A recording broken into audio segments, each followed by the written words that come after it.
দ্বিতীয় দফার বাংলার বাড়ি প্রকল্পে উপভোক্তাদের বাড়ির অর্থ বরাদ্দর প্রতিশ্রুতি নিচ্ছে রাজ্য। ভোটের আগে স্বচ্ছতায় জোর। দ্বিতীয় দফায় বাংলার বাড়ি প্রকল্পে যাচাইয়ে কড়াকড়ি। বাকি প্রায় 12 লক্ষ উপভোক্তার বাড়ির জন্য অর্থ বরাদ্দ করা হচ্ছে।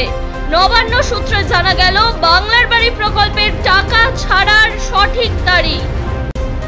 বাড়ি নির্মাণ প্রকল্পে এবার দেশের মধ্যে সেরার শিরোপা জিতল বাংলা, স্বীকারোক্তি দিল কেন্দ্রীয় নগর উন্নয়ন দপ্তর। ইতিমধ্যেই এই প্রকল্পের আওতায় রাজ্যে 1.5 লক্ষ বাড়ি তৈরি হয়ে গিয়েছে। আরও বাড়িয়ে দেওয়ার প্রতিশ্রুতি দিয়েছে রাজ্য সরকার। এই উদ্দেশ্যে এই বছরে অর্থাৎ 2025 সালে কবে দ্বিতীয় কিস্তির টাকা পাবেন উপভোক্তারা, সেই বিষয়ে গুরুত্বপূর্ণ আপডেট পাবেন আজকের ভিডিও থেকে। কবে বাংলার বাড়ি প্রকল্পের দ্বিতীয় কিস্তির টাকা ঢুকবে, নতুনরা কিভাবে আবেদন জানাবেন, বাংলার বাড়ি প্রকল্প নিয়ে নতুন খবর নবান্ন সূত্রে। A to Z বিস্তারিত জানার জন্য শেষ পর্যন্ত স্কিপ না করে দেখুন সম্পূর্ণ ভিডিওটি। আপনারা অনেক সময় স্কিপ করে যান, তাই শেষে থাকা গুরুত্বপূর্ণ আপডেটগুলি পান না আর আমাদের কমেন্ট করে জানান। তাই অবশ্যই বলবো শেষ পর্যন্ত ভিডিওটি দেখুন। এর পাশাপাশি এমনই গুরুত্বপূর্ণ আপডেট, সরকারি বিশেষ করে কেন্দ্রীয় সরকারি এবং রাজ্য সরকারি আপডেটগুলি পাওয়ার জন্য আমাদের চ্যানেলটি সাবস্ক্রাইব করে অবশ্যই পাশে থাকা বেল আইকনটি প্রেস করে রাখুন। এর ফলে সবার মতো আপনার কাছেও সবার আগে নোটিফিকেশন পৌঁছে যাবে। বাংলার বাড়ি প্রকল্পতে এগিয়ে বাংলাই, জানালো কেন্দ্র। এই দেশের মধ্যে সবচেয়ে এগিয়ে বাংলা। রাজ্য সরকারকেই এমনটা জানিয়েছে কেন্দ্রীয় সরকারের নগর উন্নয়ন দপ্তর। ইতিমধ্যেই এই প্রকল্পের আওতায় রাজ্যে 1.5 লক্ষ বাড়ি তৈরি হয়ে গেছে।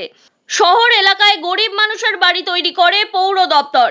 সেই প্রকল্পের নাম বাংলার বাড়ি। যাদের মাথায় পাকা ছাদ নেই তারাই এই প্রকল্পে বাড়ি পান।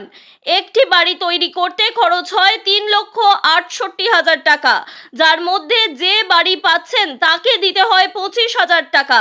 বাকি 3,43,000 টাকা দেয় রাজ্য ও কেন্দ্রীয় সরকার। এর মধ্যে 1,93,000 টাকা দেয় রাজ্য সরকার। কেন্দ্রীয় সরকার 1.5 লক্ষ টাকা দেয়। অর্থাৎ রাজ্যের থেকে কেন্দ্র সরকার কম টাকা দিত।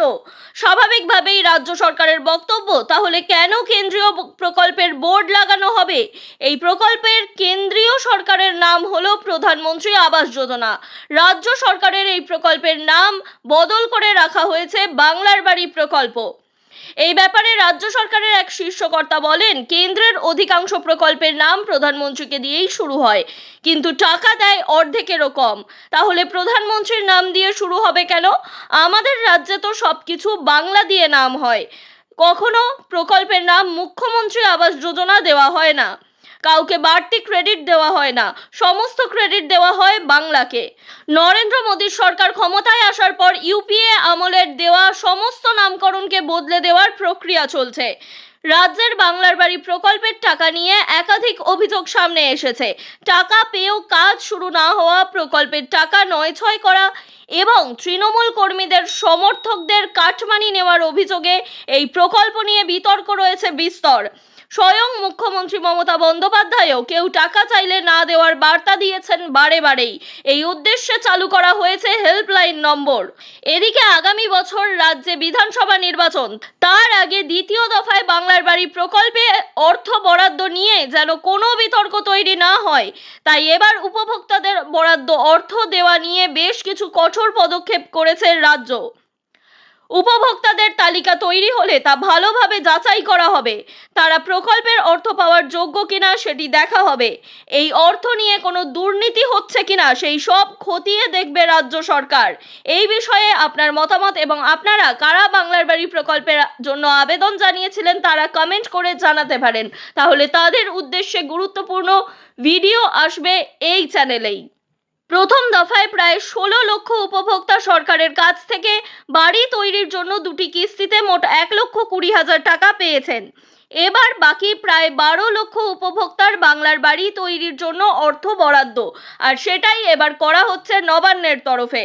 নবান্ন সূত্রে জানা গিয়েছে, ডিসেম্বর মাসের মধ্যে উপভোক্তাদের হাতে প্রথম কিস্তির 60,000 টাকা পৌঁছে দিতে চাইছে রাজ্য সরকার। এটা কিন্তু 2025 সালের নতুন উপভোক্তাদের কথা বলা হচ্ছে। সেই লক্ষ্যে নভেম্বরের মধ্যে উপভোক্তাদের চূড়ান্ত তালিকা তৈরি হওয়ার নির্দেশ দেওয়া হয়েছে। জেলা শাসকদের স্পষ্ট বার্তা দেওয়া হয়েছে, দ্রুত বাছাই করে উপভোক্তাদের নামের তালিকা তৈরির কাজ শেষ করতে হবে। দ্বিতীয় দফায় স্বচ্ছতার উপর জোর দিচ্ছে রাজ্য সরকার। এই জন্য নতুন করে 6 দফা নির্দেশিকা জারি করা হয়েছে। প্রথম দফায় ইতিমধ্যেই 1,20,000 টাকা পেয়ে গিয়েছে রাজ্যের গুরুত্বপূর্ণ উপভোক্তারা, যেখানে প্রায় 16 লক্ষ উপভোক্তার কাছে বাংলার বাড়ি প্রকল্পের সুবিধা পাঠিয়ে দেওয়া হয়েছে। আপনি যদি এখনো এই প্রকল্পের সুবিধা না পান অথবা লিস্ট কিভাবে চেক করবেন সেটি জানতে চান, তাহলে আমাদের কমেন্ট করে জানাতে পারেন। তালিকা যাচাইয়ের কাজ হবে বহু স্তরে। তৈরি হবে বিশেষ সোশ্যাল অডিট টিম, যারা নিজেরা তালিকা ধরে ধরে উপভোক্তাদের যাচাই করবেন। সঙ্গে থাকবে মোবাইল অ্যাপের মাধ্যমে ক্রস ভেরিফিকেশনের ব্যবস্থা। থানার ওসি ও আইসি থেকে শুরু করে রাজ্য স্তরের নজরদারি টিম তাদের নিজ নিজ ক্ষমতা অনুযায়ী যাচাই চালাতে পারবেন। যাচাইয়ের নির্দিষ্ট শতাংশ বাধ্যতামূলক করা হয়েছে। বিডিও বা জয়েন্ট বিডিওদের অন্তত 15%, এসডিওদের 5% এবং জেলা স্তরের আধিকারিকদের 2% তালিকা যাচাই করতে হবে। রাজ্য প্রশাসনের এক প্রবীণ আধিকারিকের কথায়, দ্বিতীয় দফায় বাংলার বাড়ির প্রাপকদের ক্ষেত্রে আমরা আরও কঠোরভাবে সমস্ত খোঁজ খবর নিচ্ছি। প্রতিটি নামের পিছনে যেন স্বচ্ছ ও যাচাইযোগ্য প্রক্রিয়া থাকে, সেটাই লক্ষ্য রাজ্য সরকারের। অভিযোগ এলে সর্বোচ্চ 5 দিনের মধ্যে অভিযোগের তদন্ত করে নিষ্পত্তি করা হবে। এবারে প্রথম কিস্তির টাকা অর্থাৎ প্রথম কিস্তির 60,000 টাকা রাজ্য সরকারের তরফে ডিসেম্বর মাসের মধ্যেই পাঠিয়ে দেওয়া হবে যোগ্য উপভোক্তাদের ব্যাংক অ্যাকাউন্টে। এরপর দ্বিতীয় কিস্তির টাকা কবে পাবেন সেই নিয়ে বিজ্ঞপ্তি জারি করা হবে। তবে প্রথম কিস্তির টাকা পাওয়ার পর লিন্টেল পর্যন্ত কাজ সম্পন্ন করতে হবে, না হলে এই টাকা ফেরত নেওয়া হবে রাজ্য সরকারের দপ্তর থেকে। পাশাপাশি যদি কোনো কারণে কাটমানি জাতীয় কোনো সমস্যার সম্মুখীন হন, সেই ক্ষেত্রে হেল্পলাইন নম্বরে যোগাযোগ করতে হবে সমস্ত উপভোক্তাকে। নবান্নের নির্দেশিকায় স্পষ্ট বলা হয়েছে, তালিকা নিয়ে কোনো অভিযোগ থাকলে সরাসরি মুখ্যমন্ত্রীর দপ্তরে অভিযোগ জানানো যাবে। পাশাপাশি জেলা শাসক, এসডিও ও বিডিও অফিসে আলাদা অভিযোগ জানানোর কমপ্লেন বক্স থাকবে, সেখানে লিখিত অভিযোগ জমা দেওয়া যাবে। নিজের নিকটবর্তী বিডিও অফিসের সঙ্গে যোগাযোগ করতে পারবেন উপভোক্তারা। এর পাশাপাশি পঞ্চায়েত দপ্তর থেকে সরাসরি এই বিষয়ে নজরদারি করা হবে। ওয়াকিবহাল মহলের মতে, নির্বাচনের আগে বাংলার বাড়ি প্রকল্পকে রাজ্য সরকারের অন্যতম মুখ উন্নয়ন কর্মসূচি হিসেবে দেখা হচ্ছে। তাই যাচাই প্রক্রিয়ায় বাড়তি সতর্কতা অবলম্বন করছে প্রশাসন, যাতে ভবিষ্যতে কোনো রাজনৈতিক বিতর্ক বা দুর্নীতির অভিযোগ না ওঠে, সেই বিষয়েও কড়া নজর রাখা হচ্ছে। বাংলার বাড়ি প্রকল্পের ঘোষণা হয়েছিল গরিব দুস্থ পরিবারের আশ্রয় তৈরি করে দেওয়ার জন্য। প্রথম দফার টাকা বিতরণ ইতিমধ্যেই হয়ে গিয়েছে এবং উপভোক্তারা নিজেদের বাড়ি ইতিমধ্যেই বানিয়ে ফেলেছেন। এবারে ডিসেম্বরের মধ্যে দ্বিতীয় দফার অর্থ বরাদ্দ করার মাধ্যমে আরও 12 লক্ষ পরিবারকে এই প্রকল্পের সুবিধা দিতে চলেছে রাজ্য সরকার। নবান্নের তরফে স্পষ্ট নির্দেশ, 30 নভেম্বরের মধ্যে দ্বিতীয় দফার উপভোক্তাদের তালিকা চূড়ান্ত করতে হবে। এরপরেই শুরু হবে অর্থ বিতরণের প্রক্রিয়া। এই বিষয়ে আপনাদের মতামত অবশ্যই আমাদেরকে কমেন্ট করে জানাবেন এবং এই গুরুত্বপূর্ণ তথ্য যারা বাংলার বাড়ির জন্য অপেক্ষা করে রয়েছেন তাদের মধ্যে বিপুল পরিমাণে শেয়ার করুন, যাতে তারা তাদের সুযোগ সুবিধাগুলি বুঝে নিতে পারেন এবং কবে টাকা পাবেন সেই বিষয়ে তাদের অনিশ্চয়তা দূর হয়।